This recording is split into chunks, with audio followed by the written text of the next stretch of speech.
السلام علیکم ناظرین، میں ہوں سعد احمد، آپ دیکھ رہے ہیں وقت کے حالات۔ شہر میسور سے ایک آڈیو کلپ بڑی تیزی کے ساتھ وائرل ہو رہی ہے، جس میں ایک مولوی صاحب ہیں، قاضی صاحب ہیں، جو ایک عورت کے ساتھ غیر غلط بات کرتے ہوئے نظر آئے۔ یہ کہیں نہ کہیں بدنامی کی بات ہے اور شرم کی بات ہے۔ بھلے میڈیا چینل والوں نے اس چیز کو دکھایا ہے، ان کی ذمہ داری بنتی ہے کہ وہ پنڈت ہو یا مولوی ہو، جب غلط ہوتا ہے تو غلط چیز کو عوام کے سامنے لا کر رکھنا ہے، تاکہ کوئی اور پنڈت، کوئی اور مولوی اس طریقے کی حرکت نہ کرے۔ کیونکہ کچھ لوگ ہوتے ہیں جو دھرم کے آڑ میں آ کر غیر غلط کام کرتے ہیں۔ تو ہم اسی کے سلسلے میں بات کرنے کے لیے مولانا مقصود عمران صاحب کے پاس پہنچے اور حضرت سے ہم جانیں گے کہ جو میسور کے اندر واقعہ پیش آیا ہے، اس کے اوپر علماء اکرام نے کیا ایکشن لیا ہے اور کیا کارروائی کی ہے، اور آگے آنے والے دنوں میں علماء اکرام کی جانب سے کیا ایسے چیزوں کو روکنے کے اوپر کام کریں گے۔ میسور کے شانتی نگر دارالخضا کے قاضی عادل پاشا کا جس طرح سے ویڈیوز وائرل ہوئے ہیں، جس طرح کا حادثہ پیش آیا ہے، اس بارے میں آپ کا کیا خیال ہے؟ سب سے پہلے میں یہ بات واضح کرنا چاہوں گا، امامت کا منصب ہو، قضاوت کا منصب ہو، مفتی کا منصب ہو، یہ سارے وہ منصبیں ہیں جس میں تقوی، پرہیزگاری، امانت داری، دیانت داری، اخلاق و کردار کا مظاہرہ ہونا چاہیے۔ یہاں کبھی انصاف سے منہ موڑا نہیں جا سکتا، اور جو شرعی حدود میرے نبی علیہ السلام نے ذکر فرمائے ہیں اس کو نظر انداز نہیں کیا جا سکتا۔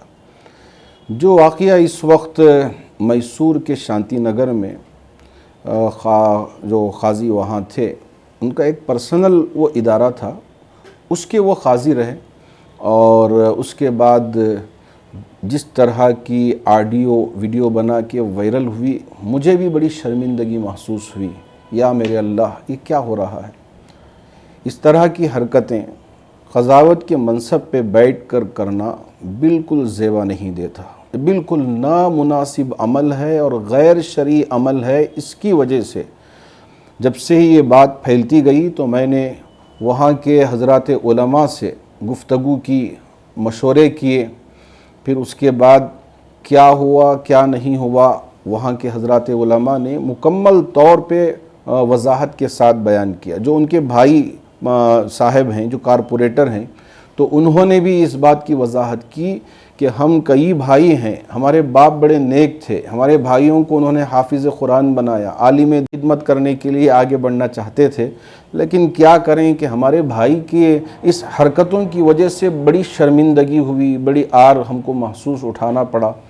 یہ مسئلہ ہے۔ جی سر، ایک قاضی جو ایسے تخت پر بیٹھا ہے، جو زندگیوں کا فیصلہ کر رہے ہیں، اگر ایسے شخص ایسا کام کریں گے تو ان لوگوں کے اوپر کیا بیتے گی جو اصل مسئلے پر جو ہے کام کرتے ہیں؟ جی ہاں، اگر کوئی ایسی حرکت ہو جائے تو ایک طرف یہ ہے کہ اس کے خلاف ایکشن لینا چاہیے۔ تو وہاں کے حضرات علماء اکرام نے اور تمام مفتیان اعظام نے مل کر یہ فیصلہ لیا کہ اب اس کے بعد کبھی یہ دارالخضا اوپن نہیں کیا جائے گا۔ تو ان کے بھائی مکمل طور پہ سپورٹ کر دیے اور انہوں نے کہا کہ ہم آپ کی باتوں پہ عمل کریں گے، اب اس کے بعد کوئی دارالخضا یہاں ان کا نہیں کھلے گا۔ جو وہاں دوسرے کام کرنے والے احباب ہیں، اتفاق سے وہ جا کے دارالخضا اوپن کرنے کے لیے گئے، کھولنے کے لیے، وہاں کے افراد نے اسے بند کروایا، کہا کہ اگر یہاں اب رہیں گے تو تشدد ہوگا، مار پیٹ ہوگی، آپ یہاں سے فوراً چلا جائیں۔ اللہ کا شکر ہے، اگر قوم یہ اس طرح کے حرکتوں سے باز آنے کے لیے کام کرتی ہے، قوم اگر کھڑی ہو جاتی ہے، تو اس ایسی شرمناک حرکتوں سے ہر ایک باز رہنے کی فکر کرے گا۔ اگر قوم ہی مردہ ہو جائے تو اب کیا کیا جا سکتا ہے؟ سر، یہ تو دارالخضا ہے، جی، دارالخضا کیسے لوگ بناتے ہیں؟ کیا اس کو نارمل آدمی بھی دارالخضا بنا سکتا ہے؟ اگر سمجھو ایک مولوی صاحب ہے جو 5 وقت کی نماز پڑھتے ہیں، تو کیا وہ دارالخضا بنا سکتے ہیں؟ میں آپ کو اسے ذرا مثال سے سمجھانا چاہوں تو شاید سمجھنا آسان ہوگا۔ ایک ہے عمارت شریعہ، ایک ہے محکمہ شریعہ، ایک ہے ادارے شریعہ، اور اس کے علاوہ دوسرے بھی جماعتوں کی طرف سے منتخب کیے گئے ہیں جو کونسلنگ سینٹر کے نام سے بنائے جا رہے ہیں۔ اب یہ عمارت شریعہ کی طرف سے جو ہوگا وہ دارالخضا ہوگا، اور جمعیت العلماء کی طرف سے جو ہوگا وہ محکمہ شریعہ ہوگا۔ اور اسی طرح ہمارے بریلوی مکتب فکر کے طرف سے جو دارالخزا بنائے جاتے ہیں اس کو ادارے شریعہ کہا جاتا ہے، اور جو دوسرے کونسلنگ سینٹر بناتے ہیں تو اس کو کونسلنگ سینٹر کا ہی نام دیتے ہیں۔ اب رہی بات جیسے عدل و انصاف کو قائم کرنے کے لیے ہمارے اس ملک میں پولیس اسٹیشن کا نظام بنایا کہ اگر آپ کے درمیان میں جھگڑا ہو گیا، میاں بیوی کے درمیان میں جھگڑا ہو گیا یا جائیداد کے بارے میں جھگڑا ہو گیا تو آپ اسے حل کرنے کے لیے کہاں جائیں گے؟ پولیس اسٹیشنوں میں جائیں گے۔ اور بعض احباب بھی اس طرح کے فیصلے کر لیتے ہیں، وہ مجھ سے زیادہ آپ اس سے باخبر ہیں کہ بعض علاقوں میں فیصلے ہوتے ہیں، اب اس کے لیے پیسے بھی لیے جاتے ہیں یا دیے جاتے ہیں، چونکہ اسے میں نہیں جانتا، شاید مجھ سے زیادہ آپ بہتر جانتے ہیں۔ اب وہ جو کام کرتے ہیں تو کیا یہ قانونی درجے میں صحیح ہے؟ جب پولیس ڈپارٹمنٹ ہے اور وہ پورا کام کر رہی ہے تو اب یہاں گلیوں میں محلوں میں الگ سے انصاف کرنے کے لیے جائیداد میں جھگڑا ہوگا یہ صاف فیصلہ کر رہے ہیں، میاں بیوی کے درمیان میں جھگڑا ہوگا یہ صاف فیصلہ کر رہے ہیں۔ تو اب یہ جو شروع ہو جاتے ہیں اس کے لیے عوام کو بیدار ہونا چاہیے۔ بھئی ہاں، عوام خود نہیں جانا چاہیے، جانا ہو تو یا تو پولیس اسٹیشن میں جائے یا تو یہاں دارالخزا جو بنے ہیں یا محکمہ شریعہ بنا ہے یا ادارے شریعہ بنا ہے، آپ اس سے رجوع ہوں تو اس سے ایک صحیح پیغام پہنچے گا اور صحیح فیصلے ہوں گے۔ اب کہیں بھی کوئی کھول لیا اور اب بلا لیا کہ آپ آئیے ہمارے پاس فیصلہ کیجئے، تو اب یہ جانے والے لوگوں کو ہم کیا کہیں ان کو؟ آپ کو پتہ نہیں ہے کہ ایک دارالخزا کسی نے اوپن کر لیا تو آپ چلے جائیں گے۔ آپ کو تحقیق کرنا چاہیے کہ ہمارا یہ فیصلہ ہم کو کہاں لے کے جانا چاہیے۔ ہاں، یہ کہا جاتا ہے کہ حضرت ہر مسجد میں ایک امام ہوتے ہیں، اگر کوئی جھگڑا ہو گیا تو آپس میں کیا مسئلے ہیں، قرآن و شریعت کی روح سے اس کو کیسے ڈیل کیا جا سکتا ہے، اس حد تک معلوم کرنے کے لیے امام کے پاس جاتے ہیں، مسجد کی کمیٹیوں کے پاس جاتے ہیں، تاکہ ہر مسئلہ دارالخزا میں پہنچ جائے تو اس صورت میں دقتیں پیش آ سکتی ہیں، تکلیفیں پیش آ سکتی ہیں۔ تو اس وجہ سے یہ اجازت دی گئی کہ آپ پہلے حل کرنے کی کوشش کریں۔ قرآن شریف میں بھی فرمایا وَإِنْ خِفْتُمْ شِقَاقَ بَيْنِهِمَا فَابْعَثُوا حَكَمًا مِّنْ أَهْلِهِ وَحَكَمًا مِّنْ أَهْلِهَا إِنْ يُرِيدَا إِصْلَاحًا يُوَفِّقِ اللَّهُ بَيْنَهُمَا۔ اگر دونوں کے درمیان میں میاں بیوی کے جھگڑے پیدا ہو گئے تو کیا کریں؟ ایک خاندان کے کچھ افراد دوسرے خاندان کے کچھ افراد مل بیٹھیں، اس مسئلے کو حل کرنے کی کوشش کریں۔ اگر دونوں کے درمیان میں صلح ہو جاتی ہے تو بہت اچھی بات ہے، مبارکباد کے قابل نہیں۔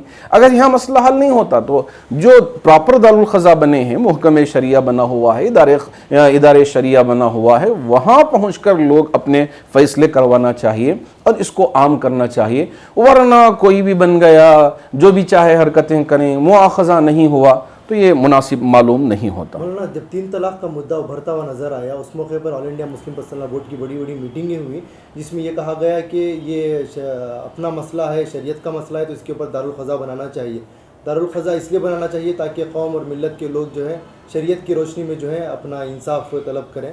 اگر ایسے معاملات بار بار سامنے آتے رہیں گے، کیونکہ جس طریقے سے میسور کی کلپ زیادہ ہونے کے باوجود بعد میں بہت ساری عورتوں کی ہمیں فونز آ رہے ہیں، کالز آ رہے ہیں، جو اپنی اپنی الگ الگ انداز میں فریادیں رکھ رہی ہیں کہ مجھے اس دارالخزا میں یہ کیا گیا، مجھے اس مولوی نے یہ کیا گیا، تو ایسے لوگوں کے اوپر کیا آپ روک لگائیں گے اور آنے والے دنوں میں کس طریقے سے دارالخزا چلایا جائے گا؟ اب میں آپ سے یہ پوچھنا چاہوں گا، یہ جو انٹرنیٹ کی دنیا ہے اس میں ساری چیزیں صحیح ہیں؟ کیا ساری چیزیں اچھی ہیں؟ کچھ اچھائیاں ہوتی ہیں، کچھ خرابیاں ہوتی ہیں۔ تو اگر ہم کچھ چیزیں کرتے ہیں تو اس میں بھی ہو سکتا ہے کہ کچھ خرابیاں ہوں، تو ہم اچھائیوں کو دیکھیں، ان خرابیوں کی طرف زیادہ نہ دیکھیں، بلکہ اسے درست کرنے کی کوشش کریں۔ اللہ کا شکر ہے آل انڈیا مسلم پرسنل لا بورڈ پورے ملک میں اس نظام کو مستحکم کرنے کا ارادہ رکھتا ہے۔ اب وقت آ گیا ہے کہ صرف بیان بازی پہ کام نہ ہو، بلکہ فیلڈ میں اور عملی میدان میں آ کر اس میں اقدام ہو اور کوشش کریں۔ ہم امید کرتے ہیں حضرت مولانا خالد سیف اللہ صاحب رحمانی اس وقت جنرل سیکریٹری ہیں اور فقہ میں بھی بڑی بصیرت رکھتے ہیں اور قوم سے بھی اور عملی میدان میں بھی بڑی اچھی نگاہ رکھتے ہیں، تو ایسی صورت میں وہ اس وقت آگے بڑھ کر اس مسئلے کو حل کرنے کی کوشش کریں گے تاکہ ایک چین بنا رہے۔ اگر کہیں سے بھی کچھ جھول ہو تو اسے فوراً درست کرنے کی کوشش ہونی چاہیے۔ ایسا نہیں ہے کہ چلو ہونے دے دیا جائے، اب ہم کو اس سے کیا لینا دینا ہے، تاکہ غلط لوگوں کو اس میں انٹر ہو کر غلط فائدہ اٹھانے کا موقع ہرگز نہیں ہونا چاہیے۔ یہاں پیسوں کا معاملہ نہیں ہونا چاہیے، یہ تو صرف اور صرف اللہ اور رسول کی رضا کے لیے دو خاندانوں کے درمیان میں اگر جھگڑا پیدا ہو گیا ہے تو اس کو حل کرنے کے لیے کوشش ہونی چاہیے. تو مولانا ایک آخری سوال ہے، ابھی جس طرح سے میسور میں یہ ہوا ہے، میسور میں ہونے کے باوجود بھی جو ہے شہر بنگلور میں خلبلی مچ چکی ہے، تو آپ کا ایسا کیا میسیج رہے گا لوگوں کے، جس طرح سے نفرت پھیلتی جا رہی ہے خاص کر دارالخضا کو لے کے، کہ اگر ایسے مولوی ہو، ایسے اگر امام ہے تو دارالخضا جو ہے ایک بدتر جگہ ہو گئی ہے. بہت سے کمنٹ اور ویڈیوز جو ہے وائرل ہو رہے ہیں اس بنیاد پہ، تو آپ کیا میسیج دینا چاہو گے؟ انشاءاللہ ہم کوشش کریں گے کہ تمام جتنے بھی چاہے دارالخضا ہو یا محکمہ شریعہ ہو یا ادارے شریعہ ہو، اس کی متفقہ ایک ویب سائٹ بن جائے.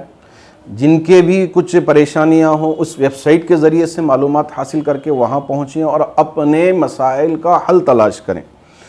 اب لوگ جو ہے خود پرہیز کرنا چاہیے، جو اپنے دکان اوپن کیے ہوئے ہوں اور وہ اس طرح کے معاملات کر رہے ہوں تو وہاں جانے کے بجائے آپ ایک اتھینٹک جہاں فیصلہ ہوتا ہے کیسے چلے گا کہ یہ صحیح ہے؟ تو اسی کو میں کہہ رہا ہوں کہ ویب سائٹ بنے گی اور وہاں کون سا اتھینٹک ہے کون سا غیر اتھینٹک ہے، یہ اگر ہے تو آپ کو اتھینٹک ملے گا، اگر نہیں ہے، اب مثال کے طور پہ بیدر ضلع ہے تو وہاں کون سا دارالخضا اتھینٹک ہے اور کون سے وہ ہیں، تو اس میں جو درج ہوگا وہ اتھینٹک ہوگا، جو اس میں درج نہیں ہوگا وہ غیر اتھینٹک ہو جائے گا. خود بخود لوگوں کو معلوم کرنا آسان ہو جائے گا انشاءاللہ. مولانا ہمارا ایک چھوٹا سا آخری سوال ہے، کچھ لوگ ہمدردی کے نام پر گناہ کر دیتے ہیں، ایسا ہی مسئلہ یہاں پر یہ پیش آ رہا ہے کہ ایک عالم دین کی جانب سے غلطی ہوئی تو سارے علماء کو اس کے اوپر تھوپا جا رہا ہے یہ الزام کو، تو اس موقع پر آپ امت کو کیا پیغام دینا چاہتے ہیں، کیونکہ علماء کا احترام کرنا ایک اسلام کا حصہ ہے؟ اگر کسی سے کوئی غلطی سرزد ہوئی، جیسے میرے نبی علیہ السلام کے دور میں ایک وہ صحابی جن سے زنا سرزد ہو گیا، آپ علیہ السلام چاہ رہے تھے کہ یہ جائیں وہاں توبہ کر لیں، اللہ سے معافی مانگ لیں، لیکن وہ برداشت کر نہیں پائے کہ مجھ سے جو گناہ ہوا ہے میں کیسے خاموش بیٹھ جاؤں. آپ علیہ السلام کے سامنے آ کے اقرار کیا، دوسری طرف گئے وہاں کے اقرار کیا، آپ منہ پھیرتے گئے باوجود اس کے کہ آ کے اقرار کرتے رہے. تو یہ ایمان کی ضرورت ہے، جیسے صحابہ میں ایمان تھا، اگر ہم سے ہوا ہے کچھ یعنی غلطی ہوئی ہے یا ہم سے بھول ہوئی ہے، ہم اس کا احساس اپنے اندر لے کر آنا چاہیے. اللہ کا ڈر، چاہے مولوی ہو، چاہے مفتی ہو، چاہے قاضی ہو، چاہے عام آدمی ہو، اس وقت دیکھنے کے لیے یہ مل رہا ہے کہ ہمارے دل سے اللہ کا ڈر نکلتا جا رہا ہے، اللہ کا خوف نکلتا جا رہا ہے. قیامت میں کوئی ہماری حاضری نہیں ہوگی، کوئی سوال و جواب. یہ اگر آ جائے گا، حضرات صحابہ میں کیوں تھا اتنا ڈر؟ اگر وہ زنا کر کے رہ جاتے اور مزہ کر لیتے، کیوں ان کو احساس ہوا؟ اس لیے کہ ان کو یہ احساس تھا کہ یہ میری چھوٹی زندگی ہے، اگر یہاں میری زندگی تھوڑی سی ایسی ویسی گزر جائے لیکن قیامت کے دن میری زندگی برباد ہو جائے، یہ مجھے برداشت نہیں ہے. آئے توبہ کیا، اللہ کے رسول علیہ السلام نے رمے جمار کا حکم دیا کہ جاؤ ان کے اوپر پتھر برساؤ. حضرات صحابہ نے برسایا.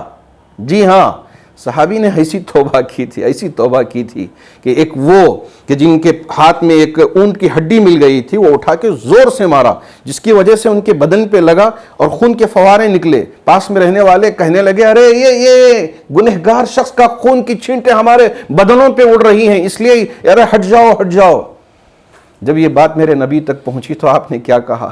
ارے ایسا مت کہو، میرے صحابی نے ایسی توبہ کی ہے کہ اگر اس کی توبہ کو پورے حجاز پہ پھیلا دیا جائے تو پورے حجاز کی مغفرت ہو جائے گی. یہ ایمان کی کمی محسوس ہو رہی ہے. آج چاہے میں ہوں تو میرے اندر بھی میں تلاش کر کے دیکھنا چاہیے کہاں مجھ سے کمیاں ہو رہی ہیں اور میں اسے درست کرنے کی فکر کرنی چاہیے. اگر لوگ بھی ہم سے کہتے ہیں کہ مولانا یہاں اس طرح سے ہو رہا ہے ذرا درست کر لیں، تو مجھے بیزار کر لینا چاہیے کہ یہ کون مجھے بولنے کے لیے آ گیا. تو ہم چاہے کوئی بھی ہو تو اگر اپنی اصلاح کی فکر کر لیتے ہیں، خبر میں جانے تک بھی اصلاح کی ضرورت پیش آتی ہے. ایسے واقعات پیش آتے ہیں تو اس کو درست کر کے، اس کا مطلب یہ نہیں ہے کہ تمام عالموں کے بارے میں گالیاں دے دیں اور سب بری باتیں اور گندی باتیں کہہ دینا. یہ بالکل مناسب عمل نہیں ہوگا. جو کیے ہیں ان کے سلسلے میں ہمارے علماء نے سب نے مل کر میسور، اللہ جزائے خیر دے، وہاں انہوں نے فیصلہ لیا اور جو بھی انہوں نے اعلان کیا آپ سب کے سامنے ہے کہ اب وہ دارالقضاء اوپن نہیں کر سکتے، اب وہ اس طرح کی حرکتیں بالکل نہیں کر سکتے. ہم پوری نگرانی کریں گے تو الحمدللہ انشاءاللہ اس پر عمل ہوگا.